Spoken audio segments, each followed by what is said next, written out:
यशायाह 41 का 10 में इस प्रकार प्रभु कहता है, मत डर क्योंकि मैं तेरे संग हूँ, इधर उधर मत ताक क्योंकि मैं तेरा परमेश्वर हूँ। मैं तुझे दृढ़ करूँगा और तेरी सहायता करूँगा, अपने धर्म में दाहिने हाथ से मैं तुझे संभाले रहूँगा।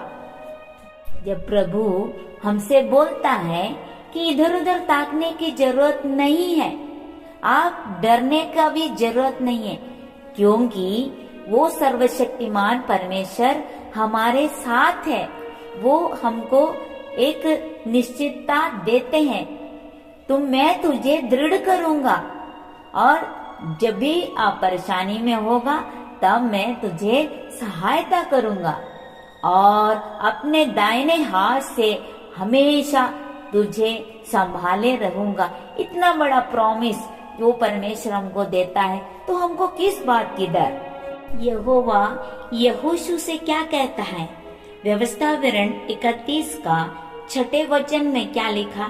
तू हियाव बांध और दृढ़ हो, उनसे ना डर और ना भयभीत हो, क्योंकि तेरे संग चलने वाला तेरा परमेश्वर यहोवा है। वह तुझको धोखा न देगा और ना छोड़ेगा। यहाँ परमेश्वर यहोशू से कहता है, तुम हियाव बस बांध, अपने आप को दृढ़ कर, डरने की कोई आवश्यकता नहीं है और सैन्य सेनाओं को देखकर तुमको भयभीत होने की जरूरत नहीं है, क्योंकि तेरे साथ वो परमेश्वर है जो मूसा को अपने रास्ते में लेकर चला हुआ, हर जगह में उनको जय दिया हुआ परमेश्वर तुम्हारे भी साथ रहेगा, तुमको कभी धोखा न देगा और ना ही तुझे छोड़ेगा करके परमेश्वर यहोशू से कहता है। यूहन्ना रचित सुसमाचार 14 अध्याय वचन 27 में लिखा है, मैं तुम्हें शांति दिए जाता हूँ, अपनी शांति तुम्हें देता हूँ, जैसे संसार देता है मैं तुम्हें नहीं देता। तुम्हारा मन व्याकुल ना हो और ना डरे। जब हमारे जीवन में मन व्याकुल होने का ऐसे कगार पर रहते हैं, डरने का अवसर रहते हैं, तो उस वचन को याद कीजिए। उस परमेश्वर ने पवित्र आत्मा हमको देकर उन्होंने ये कहा, यीशु मसीह कि मैं तुम्हें शांति दिए जाता हूँ। दुनिया में देने वाला शांति नहीं, परमेश्वर यीशु मसीह अपना शांति हमको देता है जो संसार के जैसा नहीं। और तुम्हारा मन कभी व्याकुल होने का जरूरत नहीं, ना ही तुमको डरने की आवश्यकता है, क्योंकि उनका शांति हमेशा हमारे संग संग रहता है, क्योंकि वो शांति का राजकुमार है। इस दुनिया में कोई भी व्यक्ति आपको शांति नहीं दे सकता, इसलिए उनकी ओर अपना आंखें उठाइए और उनकी शांति की ओर आप अग्रसर होते रहिए, ताकि हम शांति के अनुभव में हमेशा रह सके। भजन संहिता 46:1 में क्या लिखा है? परमेश्वर हमारा शरण स्थान और बल है, संकट में अति सहज से मिलने वाला सहायक है। जब परमेश्वर हमारा शरण स्थान और बल है, तो हमको कोई भी संकट हो, डर हो, भय हो, वो सबसे हमको डरने की जरूरत नहीं है। वो हमारा शरण स्थान है, हमारा आश्रय वो है, वो हमारा बल है, हमको हर समय ले चलने वो मेरा शरण स्थान और बल है। और जब हम संकट में पड़ता है तो उस समय मेरे लिए वो सहायक बनकर उतरता है।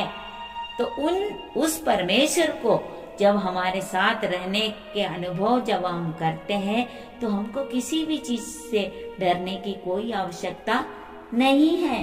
और आगे लिखा है, इस कारण हमको कोई भय नहीं, चाहे पृथ्वी उलट जाए और पहाड़ समुद्र के बीच में डाल दिए जाए, चाहे समुद्र गरजे और फेन उठाए और पहाड़ उसकी बाढ़ से कांप उठे। कुछ भी परिस्थिति हमारे जीवन में आए, परमेश्वर हमारा शरण स्थान और बल रहने के कारण हमको किसी भी चीज से डरने की आवश्यकता नहीं। स्थान है, हम सिर्फ उनके ऊपर विश्वास करें। इसलिए मेरे प्रियो, जिस प्रकार वचन हमको सिखाता है, मत डर क्योंकि मैं तेरे संग हूँ, इधर उधर मत ताक क्योंकि मैं तेरा परमेश्वर हूँ। मैं तुझे दृढ़ करूंगा और तेरी सहायता करूंगा, अपने दाहिने दाहिने हाथ से मैं तुझे संभाले रहूंगा। इधर उधर जाने का जरूरत नहीं है, इधर उधर ताकने का जरूरत नहीं है। सर्वशक्तिमान परमेश्वर आपके साथ है, आपको डरने की जरूरत नहीं है। परमेश्वर में दृढ़ रहे क्योंकि वो हमारा सहायता करने वाला है। वो अपने दाहिने हाथ से हमेशा आपको संभाले रहूंगा करके वचन कहता है। इन वचनों से आप आशीषित, शक्तिमान परमेश्वर हमारे साथ है, वो हमारे संग है। इसलिए हमको किसी भली वस्तु की घटी नहीं होता है। संग संग चलो जी मेरे, संग संग चलो यीशु जी मेरे, संग संग चलो प्रभु जी मेरे, संग संग चलो यीशु जी मेरे। निर्बल हो प्राणी प्रभु, निर्बल हो प्राणी प्रभु। हम केवल अपने आप को प्रभु के हाथ में समर्पण करने की आवश्यकता है। वो हमारे संग संग चलने वाला है, हमको हाथ में लेकर चलने वाला है। डरने की आवश्यकता नहीं है मेरे प्रियो। खुशी से, आनंद से परमेश्वर हमारे संग है, इस विश्वास में आगे बढ़े।